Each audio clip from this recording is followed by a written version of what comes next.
तो ये है टाइप ऑफ कम्युनिकेशन, यानी संचार जो हम बातचीत करते हैं उसके प्रकार। ना ही ठीक से बोल पाते हैं, उनके अंदर कॉन्फिडेंस जो होता है ना वो बिल्कुल लो होता है, समझो खत्म मानो, ठीक है। उनको बोलने में भी झिझक लगती है अपनी बात।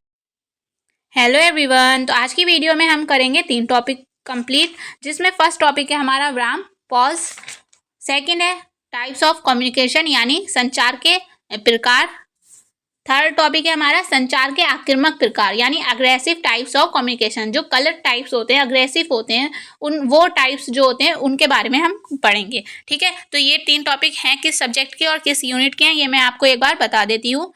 तो ये जो है हमारा BA, BSc, BCom 6 सेमेस्टर का, ठीक है, को करिकुलर सब्जेक्ट है जिसका नेम है communication skills and personality development यानी संचार कौशल और व्यक्तित्व विकास, ठीक है। इसमें हमारी चल रही है यूनिट 4 के बहुत कई क्वेश्चंस और कई टॉपिक्स पहले ही कवर कर चुके हैं, जिसका लिंक आपको डिस्क्रिप्शन में मिल जाएगा। पूरी प्लेलिस्ट बना दी है इस सब्जेक्ट से रिलेटेड, जिसका पूरी प्लेलिस्ट का लिंक आपको डिस्क्रिप्शन में मिल जाएगा, तो वहाँ से आप जाकर देख सकते हैं। सारी क्लासेस हैं उसमें, है ना, लाइन वाइज देख सकते हैं, क्लास 1, 2, 3 इस टाइप से लिखी हुई हैं, तो आप देख सकते हैं, ठीक है। तो यूनिट 4 है हमारी अच्छे संस्कार की कला, आर्ट ऑफ गुड कम्युनिकेशन। और कम्युनिकेशन क्या होता है, व्यक्तित्व विकास क्या होता है, ये सब मैंने पहले की वीडियो में बता रखा है, तो इसमें बताने की ज़रूरत नहीं है। तो जल्दी से हम अपने चलते हैं जो टॉपिक है हमारा, ठीक है। तो ये सब तो हम पहले ही कर चुके हैं। जो हमारा टॉपिक है आज का उस पर जल्दी से चलते हैं। ये तो टोन भी हो गया था, वॉल्यूम भी हो गया है, वोकेबलरी, ये आया विराम यानी पॉज। जब हम बोलते हैं तो एक कुछ सेंटेंस हमने पूरा करा, कोई बात अपनी पूरी करी, उसके बाद थोड़ा सा रुकते हैं, फिर आगे की बात बोलते हैं।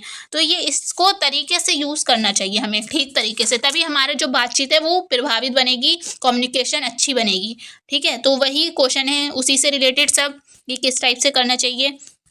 तो फर्स्ट है हमारा क्वेश्चन इसमें, संचार के दौरान उचित विराम यानी पॉज लेने से क्या लाभ होता है। अगर हम ठीक तरीके से कोई सेंटेंस बोलकर, हमें तरीका है कि हाँ किस सेंटेंस के बाद थोड़ा रुकना है और फिर बोलना है ना, तो अगर हम ठीक से यूज़ करते हैं तो इसका क्या लाभ होगा, हमें क्या बेनिफिट मिलेगा। ऑप्शन है इसमें ए, बातचीत में तेज़ी लाता है, तेज़ी तो नहीं लाएगा, अच्छा प्रभाव डालेगा। बी, संदेश को अधिक प्रभावशील बनाता है। सी, श्रोता की रुचि कम करता है, कम नहीं करेगा, पॉजिटिव इफेक्ट होगा इसका। डी, भाषा की गलतियों को बढ़ाता है, बिल्कुल नहीं।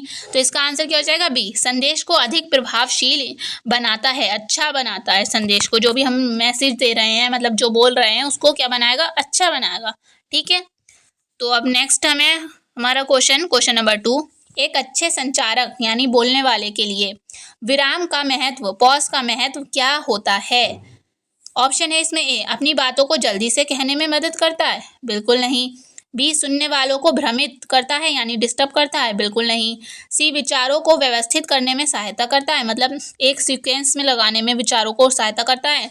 डी, श्रोता को ध्यान भंग करता है, बिल्कुल नहीं। तो इसका आंसर क्या हो जाएगा, सी, विचारों को व्यवस्थित करने में सहायता करता है, ठीक है। नेक्स्ट है हमारा क्वेश्चन नंबर 3, विराम यानी पॉज का उपयोग करने से संचार में क्या सुधार होता है, क्या किस टाइप का जो हमारा कोई भी हम बोल रहे हैं कुछ भी, उसमें किस टाइप का सुधार आता है। ऑप्शन है इसमें ए, अवधारणा को जटिल बनाता है, कठिन बनाता है।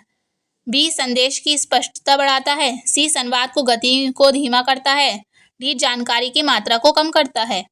तो थर्ड का हमारा आंसर होगा, अवधारणा को जटिल बनाता है, कठिन तो नहीं बनाएगा, संदेश की स्पष्टता बढ़ाएगा, जो भी हमारा संदेश है, मैसेज है, उसकी क्या करेगा, स्पष्टता बढ़ाएगा। तो इसका आंसर क्या हो जाएगा, बी। नेक्स्ट है हमारा क्वेश्चन नंबर 4, अच्छे संचार में विराम यानी पॉज का उपयोग कब किया जाता है, यूज़ कब किया जाता है, पॉज लगाया कब जाता है। ऑप्शन है इसमें ए, केवल शुरुआत में। बी, केवल अंत में। सी, महत्वपूर्ण बिंदुओं पर। डी, बिना किसी नियम के। तो इसका आंसर हो जाएगा सी, महत्वपूर्ण बिंदुओं पर पॉज लगाया जाता है, आंसर सी। नेक्स्ट क्वेश्चन है हमारा क्वेश्चन नंबर 5, विराम यानी पॉज का उपयोग करते समय संचारक को क्या ध्यान में रखना चाहिए। ऑप्शन है इसमें ए, विराम की लंबाई। बी, विराम का स्थान। सी विराम का प्रयोजन, डी उपयुक्त सभी। तो इन सभी का ध्यान रखना चाहिए कि कहाँ विराम लगेगा, विराम का स्थान भी ध्यान रखना चाहिए, उसकी लंबाई क्या होना चाहिए, मतलब कितनी देर तक का विराम लगाना चाहिए वो भी, और विराम का प्रयोजन भी। तो आंसर क्या हो जाएगा, डी उपयुक्त सभी। नेक्स्ट है क्वेश्चन नंबर 6, विराम पॉज लेने का प्रभाव किस पर अधिक होता है? श्रोता पर, ए मतलब सुनने वाले पर उसका प्रभाव अधिक पड़ता है, बी संचारक पर, बोलने वाले पर, सी दोनों पर, डी किसी पर नहीं। तो इसका आंसर हो जाएगा सी, दोनों पर ही इसका प्रभाव पड़ता है। ठीक है, किसका, पॉज का, विराम का। नेक्स्ट है क्वेश्चन नंबर 7, विराम यानी पॉज का अधिक उपयोग संचार में क्या उत्पन्न कर सकता है? ज्यादा उपयोग कर रहे हैं तो इससे क्या होगा विराम का? ऑप्शन है इसमें ए अधिक प्रभाव पड़ेगा, बिल्कुल नहीं। अगर ज्यादा यूज कर रहे हैं तो फिर वो बेकार होगा, यूजलेस होगा। ठीक है, उत्सुकता बढ़ाएगा, बिल्कुल नहीं। सी भ्रम, डी निराशा। तो इसका आंसर हो जाएगा सी, भ्रम पैदा कर देगा, एक डिस्टरबेंस पैदा कर देगा, भ्रम, शक पैदा कर सकता है कि मतलब शायद इनको ज्यादा नॉलेज नहीं है इस बारे में, तभी ये बार बार रुक रुक के बोल रहे हैं, है ना। तो ज्यादा विराम लगाना भी सही नहीं है क्योंकि वो भ्रम पैदा कर देता है। तो आंसर क्या हो जाएगा इसका, सी। नेक्स्ट है क्वेश्चन नंबर 8, संचार में विराम यानी पॉज का महत्व किस पर आधारित है? ऑप्शन है इसमें संचारक की व्यक्तिगत शैली पर, उसकी पर्सनल पसंद पर, बी संदेश की जटिलता पर, मतलब संदेश कितना कठिन है उस पर, सी श्रोता की समझ पर, डी उपयुक्त सभी। तो 8 का हमारा आंसर होगा डी उपयुक्त सभी। इन सभी पर आधारित है जो हमारा विराम लगाने का तरीका है। ठीक है, तो आंसर क्या हो जाएगा इसका, डी उपयुक्त सभी। नेक्स्ट क्वेश्चन नंबर 9, संचार में विराम पॉज के उपयोग से क्या हासिल किया जा सकता है? क्या हो सकता है अगर हम पॉज लगा रहे हैं ठीक तरीके से? ऑप्शन इसमें अधिक जानकारी का प्रसार हो सकता है, अधिक जानकारी फैल सकती है, बी गहरा विचार विमर्श, गहराई से सोचना, सी श्रोता की बेचैनी, ये तो होगा ही नहीं, डी संदेश की दोहरावट, ये भी नहीं होगा। तो 9 का हमारा आंसर हो जाएगा बी, गहरा विचार विमर्श हो सकता है अगर हम अच्छे से विराम यूज कर रहे हैं तो जो भी आपकी बात है वो लोग ध्यान से सुनेंगे, उस पर सोच विचार करेंगे। ठीक है, तो विचार विमर्श हो सकता है गहरा। तो आंसर क्या हो जाएगा इसका, बी। नेक्स्ट है हमारा क्वेश्चन नंबर 10, विराम पॉज का उपयोग करके संचारक कैसे अपने संदेश को अधिक प्रभावशील बना सकता है? ऑप्शन है इसमें ए जटिल शब्दों का उपयोग करके, बिल्कुल नहीं, बी विराम के साथ महत्वपूर्ण बिंदुओं को हाईलाइट यानी उजागर करके, सी तेजी से बोलकर, बिल्कुल नहीं, डी लगातार बोलकर, बिल्कुल नहीं। तो इसका आंसर क्या हो जाएगा, बी विराम के साथ साथ हम जो भी हमारे इंपॉर्टेंट पॉइंट्स हैं उनको हाईलाइट करके हम अपनी बातचीत को और ज्यादा अच्छा बना सकते हैं यानी प्रभावशील बना सकते हैं। आंसर क्या हो जाएगा इसका, बी। नेक्स्ट है क्वेश्चन नंबर 11, इस टॉपिक का मतलब इस वीडियो का नहीं, इस टॉपिक का लास्ट क्वेश्चन है ये, विराम यानी पॉज के बिना संचार का प्रभाव कैसा हो सकता है? अगर हम रुकते नहीं है, लगातार बोलते जाते हैं तो ना ही समझने वाले मतलब सामने वाले को ठीक से समझ में आएगा और ना ही जो बोल रहा है उसको ये भी नहीं पता होगा कि वो क्या बोल रहा है ना। तो जो विराम लगाना जरूरी होता है, ठीक है, अधिक प्रभाव पड़ता है इससे। तो ऑप्शन है इसमें अधिक प्रभावी होगा, बी कम प्रभावी होगा, सी अधिक समझदारी, डी अधिक जानकारी पूर्ण। तो 11 का हमारा आंसर होगा बी, अगर हम यूज नहीं करते हैं, ठीक है, बिना संचार का प्रभाव कैसा है, अगर हम पॉज का यूज नहीं करेंगे तो हमारा ये होगा कि कम प्रभावी बनेगा हमारा मैसेज, है ना। तो आंसर क्या हो जाएगा इसका, बी कम प्रभावी। नेक्स्ट टॉपिक है हमारा संचार के प्रकार यानी टाइप्स ऑफ कम्युनिकेशन। तो इसका पहले कॉन्सेप्ट समझ लेते हैं, कितने टाइप्स होते हैं, ठीक है, फिर एक एक टाइप पढ़ेंगे, उसके क्वेश्चंस करेंगे। पहले इसको कॉन्सेप्ट से समझ लेते हैं। तो कॉन्सेप्ट देख लेते हैं कि कितने टाइप हैं और किसका कैसा बिहेव होता है। तो ये है टाइप ऑफ कम्युनिकेशन यानी संचार जो हम बातचीत करते हैं उसके प्रकार, ठीक है। फर्स्ट है हमारा असर्टिव, हिंदी में कहेंगे मुखर। सेकेंड है एग्रेसिव यानी आक्रामक, गुस्से में। पैसिव एग्रेसिव है थर्ड, निष्क्रिय आक्रामक। इसमें एक नहीं दिया है आपके सिलेबस में, एक 4 भी होता है जिसमें सिर्फ पैसिव आता है, ठीक है। तो वैसे तो मतलब मुख्य रूप से 4 टाइप होते हैं, पर आपके सिलेबस में 3 टाइप के क्वेश्चन दिए हैं, असर्टिव के, एग्रेसिव के और पैसिव एग्रेसिव के। ये क्या हैं और किस टाइप के होते हैं ये अब हम देख लेते हैं।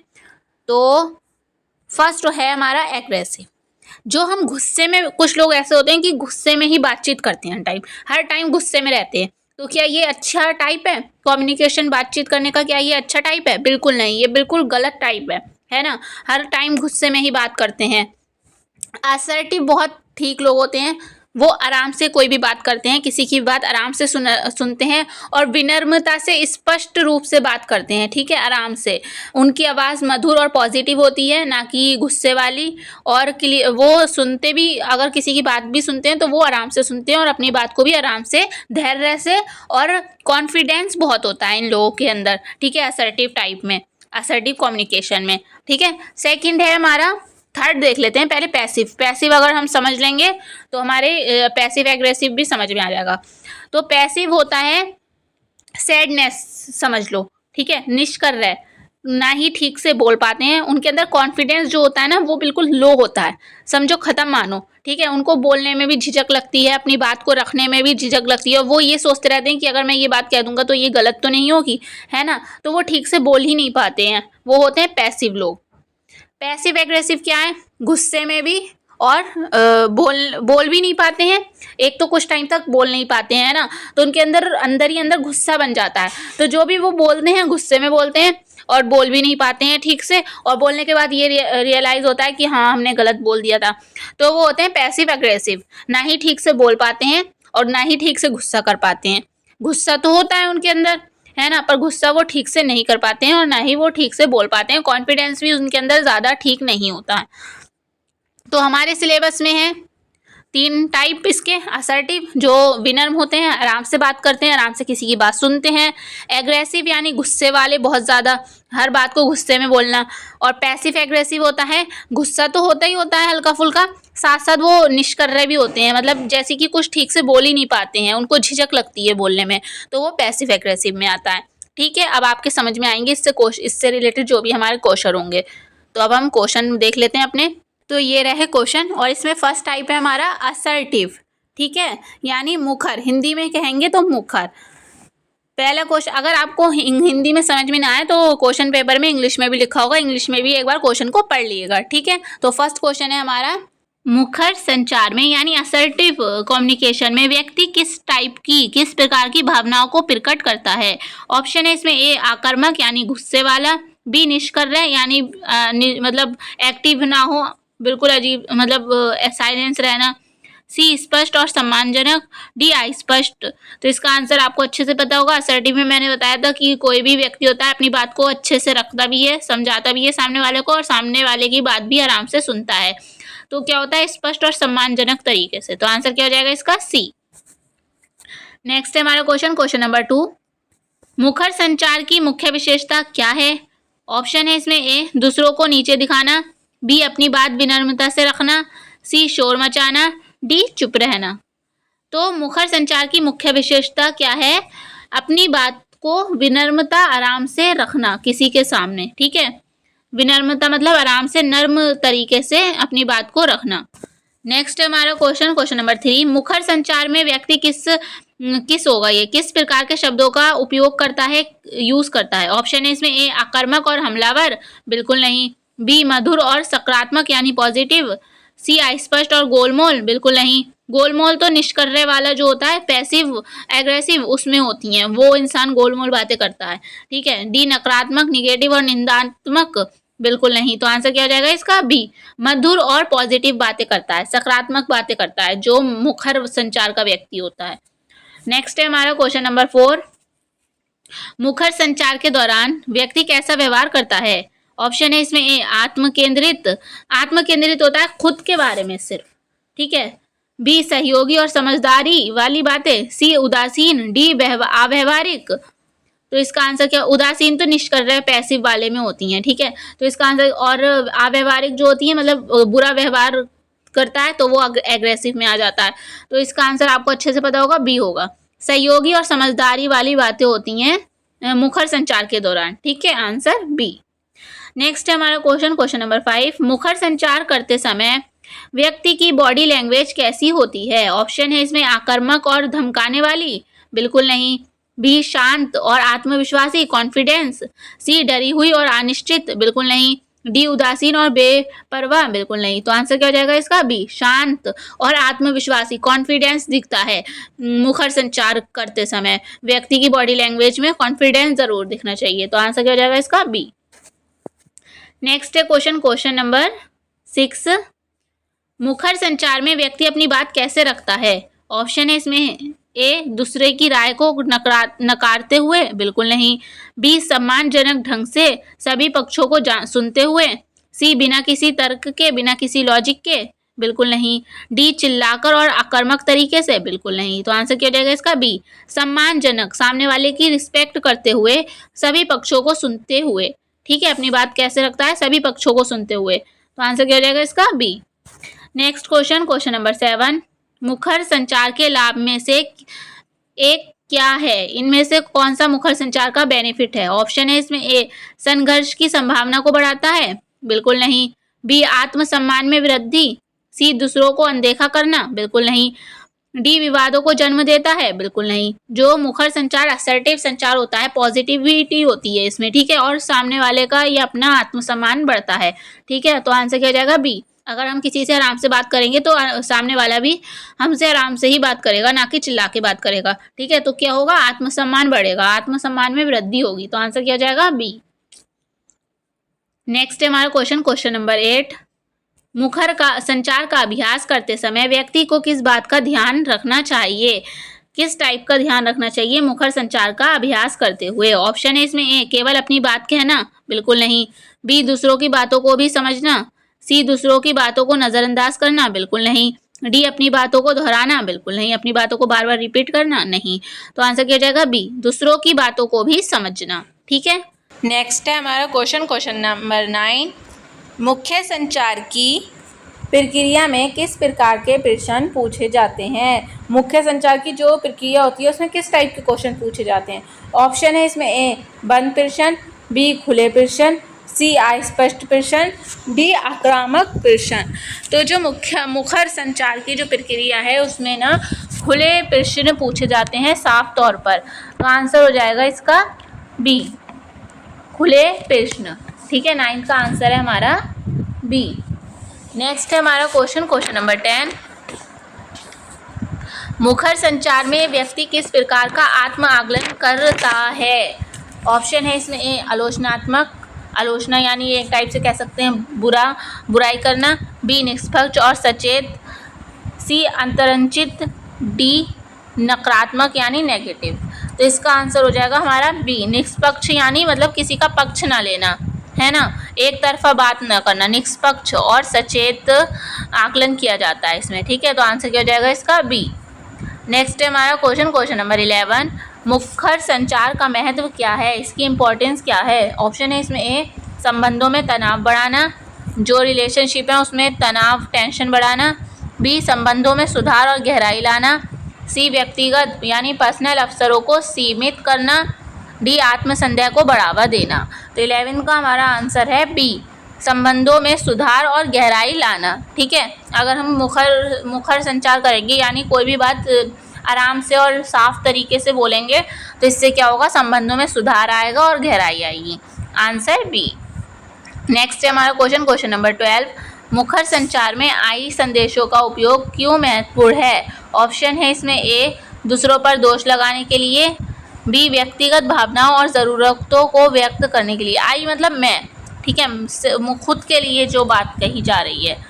सी विवाद को बढ़ावा देने के लिए। डी दूसरों की भावनाओं को नज़रअंदाज करने के लिए। नज़रअंदाज नहीं करना होता है इसमें, आई का मतलब नज़रअंदाज नहीं करना होता है, ना ही विवाद को बढ़ावा देना होता है, ना ही दूसरों पर दोष लगाना होता है। इसका मतलब होता है कि अपनी पर्सनल फीलिंग्स और ज़रूरतों को नीड्स को व्यक्त करना। ठीक है, तो आंसर क्या हो जाएगा इसका? बी। नेक्स्ट है हमारा क्वेश्चन, क्वेश्चन नंबर 13। मुखर संचार के लिए कौन सी बॉडी लैंग्वेज उपयुक्त है यानी ठीक है? ऑप्शन है इसमें ए झुकी हुई मुद्रा। बी सीधी और खुली मुद्रा। सी हाथों को क्रॉस करना। डी नज़रें चुराना। नज़रें चुराना बिल्कुल ठीक नहीं है, हाथों को क्रॉस करना भी ठीक नहीं है, और झुकी हुई मुद्रा भी ठीक नहीं है इसमें। ठीक है, तो इसका आंसर हो जाएगा बी सीधी और खुली मुद्रा। ठीक है, कैसी मुद्रा? सीधी और खुली। नेक्स्ट है हमारा क्वेश्चन, क्वेश्चन नंबर 14। मुखर संचार में सुनने की कला का क्या महत्व है? मतलब जो मुखर संचार होता है उसमें सुनने की कला, मतलब मुखर संचार ये होता है कि सामने वाले की बात हम ध्यान से सुनते भी हैं और अपनी बात को ध्यान रखते भी हैं, ठीक है, उसके सामने आराम से, विनम्रता से। तो इसका क्या महत्व होता है? ऑप्शन है इसमें ए, केवल अपनी बात को महत्व देने के लिए, बिल्कुल नहीं। बी, दूसरों की बातों को समझने और संवाद में सुधार के लिए। सी, दूसरों की बातों को अनदेखा करने के लिए, बिल्कुल नहीं। डी, समय बिताने के लिए, बिल्कुल नहीं। तो आंसर क्या हो जाएगा इसका? बी, दूसरों की बातों को समझने और संवाद में सुधार के लिए मुखर संचार में सुनने की कला का होना बहुत ज़रूरी है, ठीक है, आंसर बी। नेक्स्ट है हमारा टॉपिक, जो हमारा सेकंड टाइप था, मतलब कम्युनिकेशन का सेकंड टाइप था अग्रेसिव, ठीक है, मतलब गुस्से में बातें करना। कुछ व्यक्ति होते हैं हर टाइम गुस्से में रहते हैं और जो भी बात करते हैं वो गुस्से में ही बोलते हैं, है ना, किसी से भी बातचीत करते हैं, तो ये बहुत गलत तरीका होता है कम्युनिकेशन करने का, है ना। तो उससे ही रिलेटेड ये क्वेश्चन है। तो फर्स्ट है इसमें हमारा क्वेश्चन, आक्रामक यानी आक्रामक मतलब गुस्से वाला, ये समझ लो। आक्रामक संचार की पहचान क्या है? ऑप्शन है इसमें ए, सम्मानजनक सुनना, बिल्कुल नहीं। बी, सकारात्मक प्रतिक्रिया, पॉजिटिव रिएक्शन, बिल्कुल नहीं। सी, दूसरों को नीचा दिखाना। डी, सहयोगी व्यवहार, बिल्कुल नहीं। तो आक्रामक संचार में होता है कि ये मतलब जो एग्रेसिव व्यक्ति होता है वो ज़्यादातर दूसरों को नीचा दिखाना चाहता है ना, ये बहुत गलत टाइप का कम्युनिकेशन होता है। तो आंसर क्या हो जाएगा इसका? सी, दूसरों को नीचा दिखाना। नेक्स्ट क्वेश्चन, क्वेश्चन नंबर 2, आक्रामक संचार में व्यक्ति किस प्रकार के शब्दों का प्रयोग करता है, किस प्रकार के वर्ड्स को यूज़ करता है आक्रामक संचार में?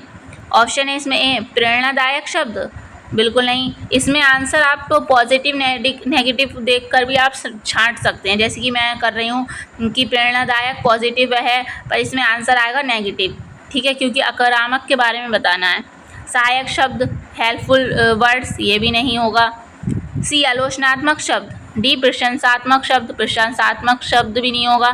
इसका आंसर होगा सी, आलोचनात्मक शब्द। आलोचना मतलब होता है किसी की बुराई करना, है ना, उस पर आलोचना करना कि ये किसी भी चीज़ पर, तो उसको बोलते हैं आलोचनात्मक शब्द। तो आंसर क्या हो जाएगा इसका? सी। नेक्स्ट है हमारा क्वेश्चन नंबर 3, आक्रामक संचार का मुख्य लक्ष्य क्या होता है? ऑप्शन है इसमें ए, समझना, बिल्कुल नहीं। बी, सहमत होना, बिल्कुल नहीं। सी, नियंत्रण करना, बिल्कुल नहीं।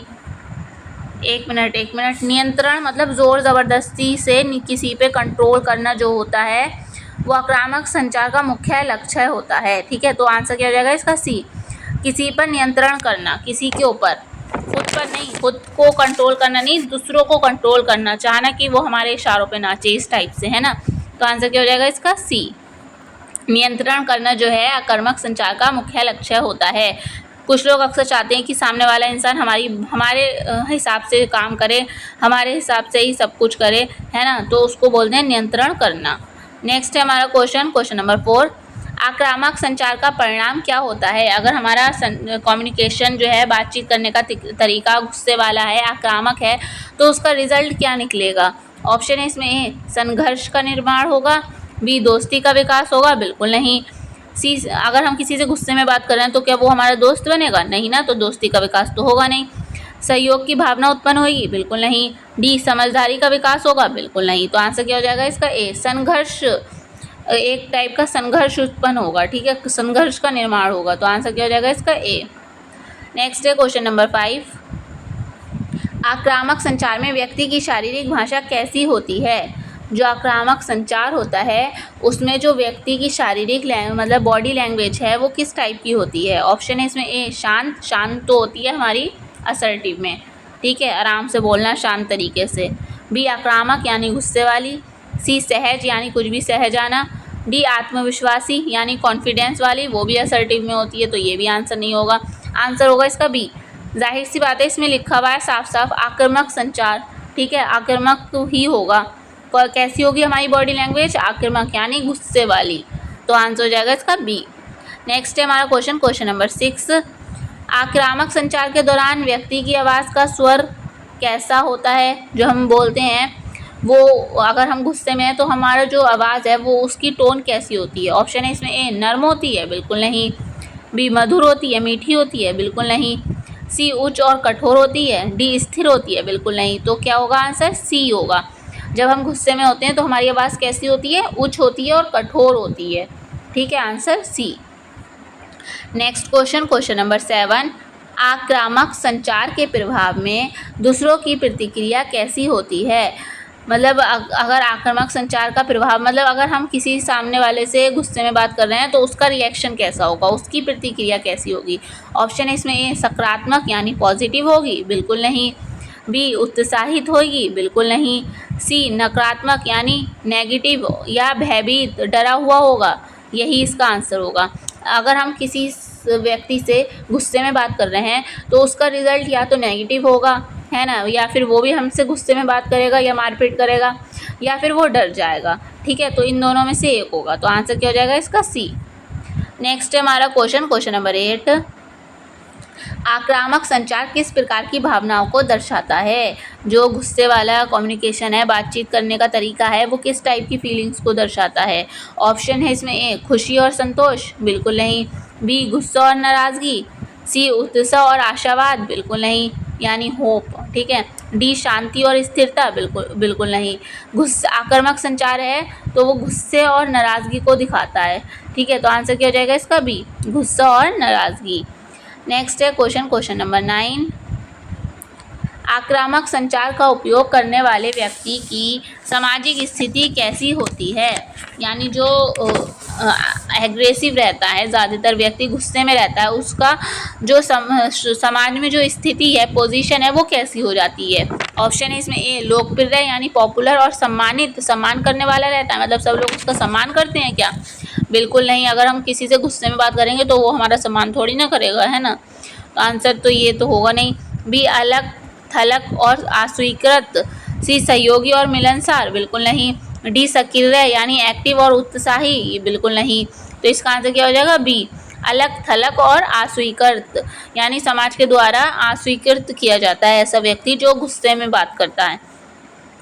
नेक्स्ट है हमारा क्वेश्चन नंबर 10, आक्रामक संचार के प्रयोग से व्यक्तिगत संबंधों, मतलब पर्सनल जो रिलेशनशिप होती हैं व्यक्ति की, उस पर क्या प्रभाव पड़ता है? ऑप्शन है इसमें ए मजबूती आती है, बिल्कुल नहीं। अगर हम सामने किसी से गुस्से से बात करेंगे तो हमारे रिश्ते में मजबूती नहीं आएगी, है ना, तो ये तो होगा नहीं आंसर।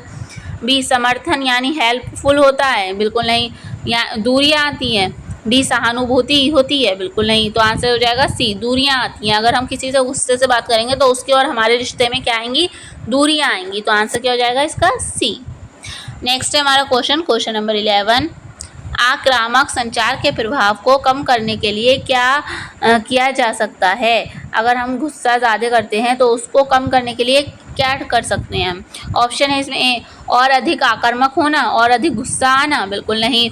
बी संवेदनशीलता बढ़ाना। सी अनदेखा करना, बिल्कुल नहीं। डी नकारात्मक प्रतिक्रिया देना, नेगेटिव रिजल्ट देना, बिल्कुल नहीं। तो आंसर क्या हो जाएगा इसका? बी संवेदनशीलता बढ़ाना। अगर हम संवेदनशीलता बढ़ाएंगे तो जाहिर हमारा गुस्सा हल्के हल्के कंट्रोल में आता जाएगा और कम हो जाएगा। तो आंसर क्या हो जाएगा इसका? बी संवेदनशीलता बढ़ाना। नेक्स्ट है हमारा क्वेश्चन नंबर 12, आक्रामक संचार की विशेषता में से एक नहीं है पूछा है इन्होंने। ठीक है, ध्यान रखिएगा। तो पहले हम देख लेते हैं कौन कौन सी हैं, उसके बाद पता चल जाएगा कौन सी नहीं है। दोषारोपण आक्रामक संचार का एक विशेषता है, तो ये तो है। समझौता ही नहीं है। ठीक है, समझौता असर्टिव की एक विशेषता है और इसकी नहीं है, तो आंसर यही होगा बी। समझौता जो है आक्रामक संचार की विशेषता, क्वालिटी नहीं है। दबाव भी है, दोषापूर्ण भी है, आलोचना भी है, पर समझौता जो है असर्टिव का करेक्टरिस्टिक्स है, मतलब विशेषता है। ठीक है, तो आंसर हो जाएगा इसका बी। नेक्स्ट है हमारा क्वेश्चन नंबर 13, आक्रामक संचार के दौरान व्यक्ति कैसा व्यवहार करता है? मतलब अगर आक्रामक संचार करता है, किसी से बातचीत करता है गुस्से में, तो उस टाइम उसका व्यवहार कैसा होता है, बिहेवियर कैसा होता है? ऑप्शन है इसमें ए सहायक, बिल्कुल नहीं। बी आत्मकेंद्रित यानी खुद के बारे में सोचना सिर्फ। सी सहयोगी होता है, हेल्पफुल करने वाला व्यक्ति बनता है, बिल्कुल नहीं। डी उदार होता है। तो 13 का हमारा आंसर होगा बी आत्मकेंद्रित। मतलब जो गुस्से में बातचीत करने वाले व्यक्ति ज़्यादातर वो हैं ना, मतलबी होते हैं, वो सिर्फ अपने ही बारे में सुनते हैं, तो उनका व्यवहार कैसा होता है? आत्मकेंद्रित होता है, मतलब खुद को केंद्र में रखना, मतलब खुद की ही बात करना, खुद के ही बारे में सोचना, दूसरों के बारे में बिल्कुल ना सोचना, ठीक है, तो उसको बोलते हैं आत्म केंद्रित। तो आंसर इसका हो जाएगा बी। नेक्स्ट है हमारा क्वेश्चन नंबर 14। आक्रामक संचार का प्रयोग करने वाले व्यक्ति का मुख्य उद्देश्य क्या होता है? गुस्से में बात करने वाले व्यक्ति का मुख्य जो उद्देश्य है, मेन मकसद है, वो क्या होता है? ऑप्शन है इसमें ए सुनना और समझना, बिल्कुल नहीं। बी अपनी बात को मनवाना। सी दूसरों की सहायता करना, बिल्कुल नहीं। डी सहमति बनाना, बिल्कुल नहीं। जो आक्रामक संचार मतलब गुस्से में बात करने वाले लोग होते हैं, उनका ज़्यादातर मकसद ये होता है कि अपनी बात को मनवाना, ठीक है, तो आंसर क्या हो जाएगा इसका बी, अपनी बात को मनवाना। नेक्स्ट है हमारा क्वेश्चन नंबर 15। आक्रामक संचार का उपयोग करते समय व्यक्ति की नज़र कैसी होती है? ऑप्शन है इसमें ए मित्रवत, बिल्कुल नहीं। बी सहानुभूतिपूर्ण, बिल्कुल नहीं। सी घूरने वाली। डी चंचल, बिल्कुल नहीं। तो आंसर हो जाएगा इसका सी, घूरने वाली होती है। अगर गुस्से में, जाहिर सी बात है, गुस्से में कोई व्यक्ति होगा तो घूरेगा ही, तो आंसर क्या हो जाएगा इसका सी, घूरने वाली। नेक्स्ट है हमारा क्वेश्चन नंबर 16।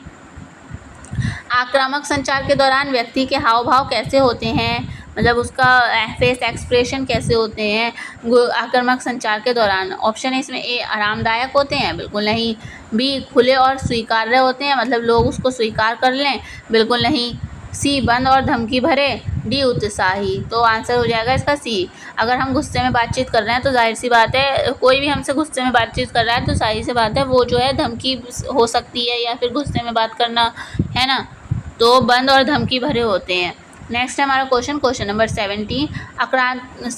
आक्रामक संचार के कारण टीम में के कामकाज पर क्या प्रभाव पड़ता है? जो आक्रामक संचार के कारण टीम के जो कामकाज होता है उस पर क्या प्रभाव पड़ता है? ऑप्शन है इसमें ए सुधार आता है, बी प्रोत्साहन आता है, सी असंतोष आता है, डी सहयोग। तो इसका आंसर हो जाएगा सी, असंतोष आता है। अगर हम टीम में किसी के ऊपर भी गुस्सा करते हैं तो इससे क्या होता है, असंतोष फैलता है, असंतोष फैलता है टीम में। तो आंसर हो जाएगा इसका सी। नेक्स्ट है हमारा क्वेश्चन नंबर 18।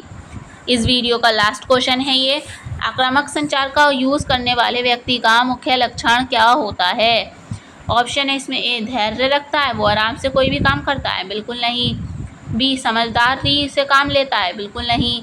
सी आत्म महत्व यानी खुद को इम्पोर्टेंस देता है। डी उदारता, बिल्कुल नहीं। तो आंसर क्या हो जाएगा सी, आत्म महत्व। जो आक्रामक संचार का यूज़ करते हैं वो लोग ऐसे होते हैं कि मतलबी होते हैं, वो सिर्फ खुद को ही देखते हैं, है ना, हर बात में। तो आंसर हो जाएगा इसका सी, आत्म महत्व, ठीक है। तो ये जो है हमारा 2 टाइप कंप्लीट हो गया है। इसमें 2 टाइप्स के मतलब कम्युनिकेशन के 2 टाइप के क्वेश्चंस हमने देख लिए हैं, और थर्ड टाइप है हमारा पैसिव एग्रेसिव टाइप, ठीक है। तो ये हम नेक्स्ट वीडियो में देखेंगे, इसको भी अच्छे से समझ लेंगे क्वेश्चंस को। और वैसे तो मैंने समझा ही दिया है इस वीडियो में, पर नेक्स्ट वीडियो में एक बार फिर से समझा दूंगी, तो उसका लिंक आपको डिस्क्रिप्शन में मिल जाएगा, तो वो वीडियो ज़रूर देख लें। और इसके अलावा भी, इस टाइप के अलावा भी कई टॉपिक हम यूनिट 4 के कवर करेंगे नेक्स्ट वीडियो में, ठीक है। तो प्लीज़ ज़रूर देख लें, पूरी प्लेलिस्ट बना दी है मैंने, उसमें आपको सारी क्लासेस मिल जाएंगी, तो वहाँ से आप सारी क्लासेस लाइन वाइज देख सकते हैं। तो आपके लिए यूनिट जो 4 हैं इस सब्जेक्ट में, उनमें कई टॉपिक हैं, तो सबके सब आपके कंप्लीट हो जाएंगे, ठीक है। जैसे कि मैंने आज की वीडियो में कॉन्सेप्ट को समझाया था, जहाँ समझाने का होता है कॉन्सेप्ट, वहाँ मैं ऐसे ही समझाती हूँ, ठीक है। तो पिछली वीडियो में भी समझाया, तो वहाँ से आप सारी वीडियो प्लीज़ देख लें, क्योंकि आपके लिए हेल्पफुल रहेंगी वो। और साथ साथ अगर आपको हेल्पफुल रहें आपके लिए, तो अपने फ्रेंड्स के साथ भी शेयर कर दें और लाइक कर दें वीडियो को, और ज़्यादा से ज़्यादा शेयर करें प्लीज़, ठीक है। तो अब मिलते हैं नेक्स्ट वीडियो में। Thank you for watching.